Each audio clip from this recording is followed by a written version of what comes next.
সমাজের প্রয়োজনে আমরা আমাদের প্রত্যেককে একজন আদর্শ নাগরিক হিসেবে গড়ে তুলব। বর্তমান সমাজের যে অবক্ষয়, মাদকের যে করাল গ্রাস, এই মাদকের ছোবল থেকে নিজেদেরকে মুক্ত রাখব।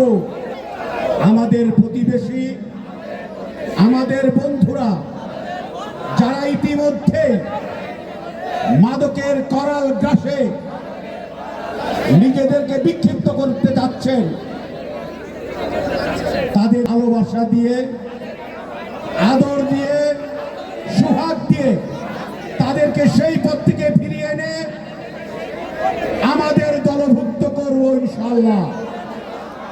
হে প্রভু, আপনি আমাদের শক্তি দিন, আমরা যেন আমাদের শপথ পরিপূর্ণভাবে বাস্তবায়ন করতে পারি।